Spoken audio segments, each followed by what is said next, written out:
नमस्कार, मैं हूं आरजू अंसारी और आप देख रहे हैं राष्ट्रीय जगत विजन न्यूज। मुख्यमंत्री विष्णुदेव साय ने आज रायपुर शहर के आकाशवाणी चौक स्थित मां काली मंदिर से डोंगरगढ़ तक निःशुल्क बस सेवा का शुभारंभ किया। रायपुर से मां बमलेश्वरी के दर्शन के लिए डोंगरगढ़ जाने वाले श्रद्धालुओं को इस बस सेवा का लाभ मिलेगा। इस अवसर पर मुख्यमंत्री ने काली माता सेवा समिति की इस पहल की सराहना करते हुए पदाधिकारियों को बधाई दी और मां काली, मां बमलेश्वरी से प्रदेश की खुशहाली और समृद्धि की कामना की।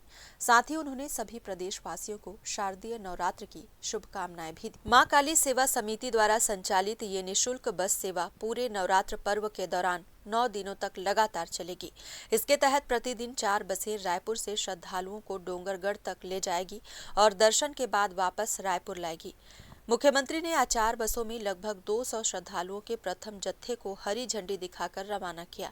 बसों को रवाना करते हुए मुख्यमंत्री ने कहा कि काली माता सेवा समिति पिछले 10 वर्षों से नवरात्र में निस्वार्थ भाव से प्रतिदिन बसें चलाकर श्रद्धालुओं को मां बमलेश्वरी के दर्शन के लिए ले जाती है।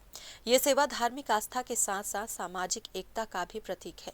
उन्होंने कहा कि परिस्थितियों के कारण हर कोई दूरस्थ देवी स्थलों तक नहीं पहुंच पाता। ऐसे में बस सेवा श्रद्धालुओं के लिए अत्यंत उपयोगी है। समिति ने सेवा, समर्पण और समावेशिता का प्रेरक संदेश दिया है।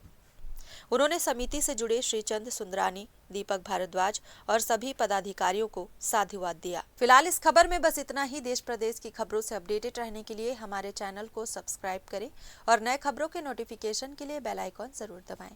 नमस्कार।